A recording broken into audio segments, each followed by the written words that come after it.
तो बच्चों अब हम लोग पहुंच चुके हैं इस चैप्टर के सबसे महत्वपूर्ण टॉपिक पर, फॉर फीचर ऑफ शेयर्स। यही है इस चैप्टर का सबसे मेन टॉपिक, जिस टॉपिक का आपके पेपर में 8 नंबर का न्यूमेरिकल आएगा। अब फॉर फीचर ऑफ शेयर्स क्या होता है पहले तो ये समझ लो। तो चलो ध्यान दो जरा।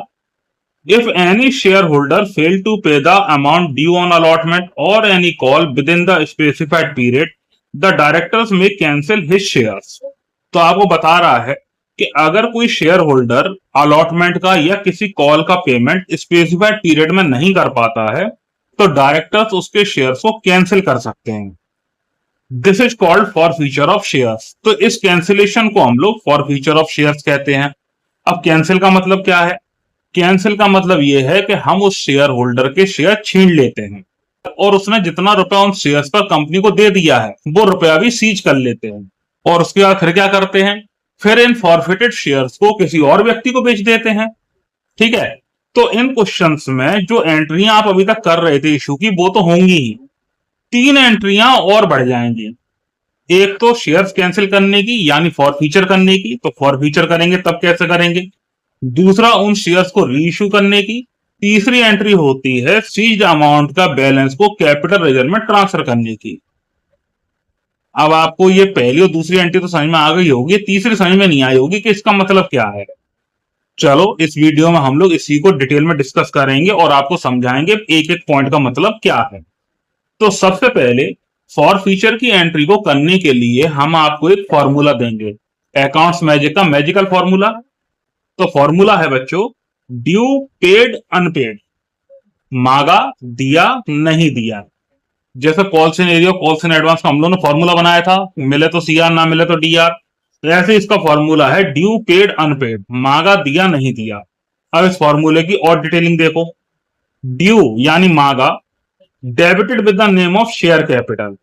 तो सबसे पहले जितना रुपया आपने शेयर होल्डर से मांगा है, जिसके शेयर आप कैंसिल कर रहे हो, उसको शेयर कैपिटल के नाम से डीआर साइड में लिखा जाएगा।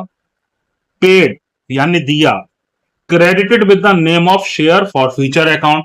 जितना रुपया उसने आपको दे दिया है, जो आपने सीज कर लिया है, उस रुपए को शेयर फॉर फ्यूचर के नाम से सीआर साइड में लिख दो। अनपेड नहीं दिया, credited with the name of unpaid instalment. अब जिन जिन इंस्टॉलमेंट का उसने पेमेंट नहीं किया है उनको सीआर साइड में दिखा दो इंस्टॉलमेंट के नाम से ही। यह है बच्चों फॉर्मूला।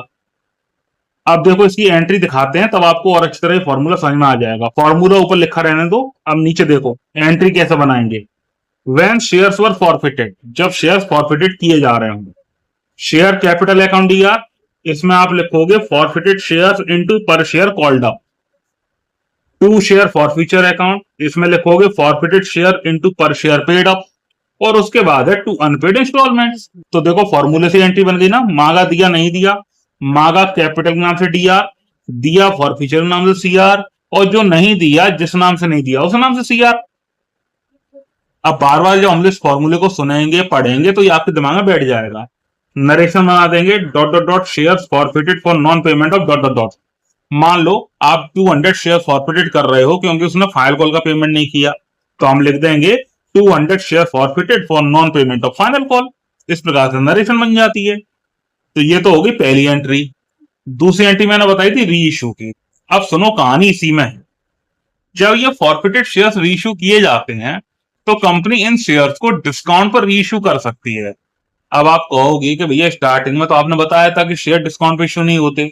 बिल्कुल सही बात है, हम इशू नहीं कर रहे हैं, री इशू कर रहे हैं। परंतु इस डिस्काउंट को हम डिस्काउंट के नाम से खर्चे के रूप में रिकॉर्ड नहीं करेंगे। क्यों? क्योंकि जो शेयर आप री इशू कर रहे हो वो आपने किसी से फॉरफिटेड किए हैं, छीने हैं। तो उस शेयर होल्डर ने कुछ रुपया तो आपको दिया ही होगा, कुछ नहीं तो एप्लीकेशन तो दी ही होगी, तभी आपने उसको शेयर दिए हैं, है ना। तो इन शेयर्स पर हम लोगों ने जो अमाउंट सीज की है उसी अमाउंट में से डिस्काउंट अलाउड की जाएगी। अब देखो बच्चों, जब हम लोगों ने फॉरफीचर की एंट्री की उसमें सीज अमाउंट को 2 शेयर फॉरफीचर नाम से रिकॉर्ड किया था ना सीआर साइड में, जो कंपनी को रुपया मिला था। अब इस अमाउंट में से जब आप डिस्काउंट को अलाउ करोगे, डिस्काउंट को दोगे, तब इसका बैलेंस कम होगा। अब एडवांस रूल याद कर लो, डेबिट बैलेंस को बढ़ाने डेबिट करते हैं, घटाने क्रेडिट करते हैं। तो जब आप लोग इसमें से रुपया निकालेंगे तो इसको डीआर साइड में रिकॉर्ड करेंगे। ठीक है, तो री इशू की एंट्री क्या बनेगी? बनाने की कोशिश करो। जब आप शेयर रीइश्यू करोगे तो रुपया आएगा आपके पास, तो हम लिखेंगे बैंक अकाउंट डीआर।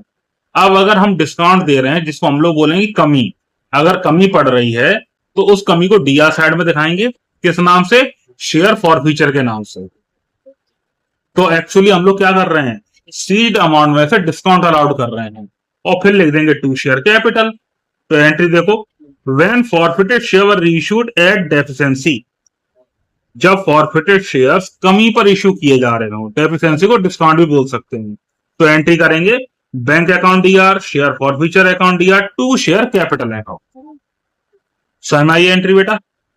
अब तीसरी एंट्री पर चलने से पहले आपको यह समझना होगा कि शेयर फॉरफीचर अकाउंट के नाम से जो अमाउंट हमने सीज की है उसका यूज हम कहां करते हैं। तो जरा देखो, use of share forfeiture account, when shares are forfeited the amount be seize is recorded as share forfeiture account. वही बात जो अभी हम बता रहे थे कि जब शेयर फॉरफिटेड किए जाते हैं तो जो अमाउंट हम सीज करते हैं उसको शेयर फॉरफीचर के नाम से रिकॉर्ड करते हैं। This amount can be utilise when reissuing the forfeited shares. इस अमाउंट का यूज सिर्फ यही हो सकता है कि जब फॉरफिटेड शेयर रीइश्यू किए जाएं, उन पर अगर कोई कमी पड़ रही हो, उन पर अगर हम डिस्काउंट दे रहे हो, तो उस डिस्काउंट को या कमी को इस अमाउंट में से पूरा किया जाएगा। This represent the maximum amount limit of discount that can be offered at the time of reissue.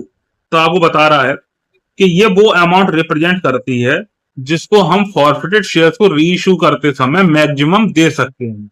जैसे आपने 4 रुपीज सीज कर लिया, शेयर फॉरफिट किए तो 4 रुपीज सीज कर लिया और शेयर की फेस वैल्यू 10 रुपीज है, तो जब आप इन शेयर्स को रीइश्यू करोगे तो मैक्सिमम आप 4 रुपीज की डिस्काउंट दे सकते हो। जितना अमाउंट सीज किया वही डिस्काउंट के रूप में यूज हो सकता है। अब मान लो 4 रुपीज हमने सीज किया, लेकिन डिस्काउंट के रूप में हमने 3 रुपीज दिया है, तो इसका मतलब है कि सीज अमाउंट में से 1 रुपया बच गया। जो ये रुपया बच गया अब इसका कोई यूज नहीं है, क्योंकि इसका यूज तो एक ही था कि रीइश्यू के टाइम पे यूज कर लेना। अब रीइश्यू तो हो गए शेयर, तो जो ये 1 रुपया है ये कंपनी का प्रॉफिट हो गया, फायदा हो गया। तो इस प्रॉफिट को हम लोगों को कैपिटल रिजर्व के नाम से रिकॉर्ड करना पड़ेगा। यही है तीसरी एंट्री। देखो, when balance of share forfeiture account transferred, जब शेयर फॉरफीचर अकाउंट का बैलेंस ट्रांसफर किया जाए तो एंट्री बनेगी शेयर फॉरफीचर अकाउंट या टू कैपिटल रिजर्व, और नरेशन लिख देंगे balance of share forfeiture account transfer to capital reserve. समझ में आई बच्चों बात। तो ये 3 एंट्रियां हैं जब शेयर्स फॉरफिटेड और रीइश्यू होंगे तब हमें रिकॉर्ड करनी होंगी। ठीक है, अब इन एंट्रियों कैसे लिखेंगे, क्या करेंगे, वो जब न्यूमेरिकल करोगे तब अच्छी तरह समझ में आएगा। अब आप लोग वीडियो पॉज करो और ये सारी कहानी अपने रजिस्टर पर लिख लो, और अगर आपके पास नोट्स हैं, डिजाइनर नोट्स हमने बनाए हैं, आपके पास होंगे। अगर नोट्स हैं तो फिर लिखने की कोई जरूरत नहीं है। तो फिर आप वीडियो को क्लियर कर लो, बातें समझ लो अच्छी तरह, फिर अगले वीडियो पर आ जाओ और न्यूमेरिकल सॉल्व करना स्टार्ट करो। उसमें बार बार हम ये सारी कहानी आपको समझाएंगे तो 5-6 क्वेश्चन में आपका अच्छी तरह क्लियर हो जाएगा। घबराने की जरूरत नहीं है कि बहुत लेंदी है, कोई लेंदी नहीं, बहुत मजेदार है। तो इस वीडियो को क्लियर करने के बाद नेक्स्ट वीडियो प्ले करो और मेरे साथ न्यूमेरिकल सॉल्व करना स्टार्ट करो।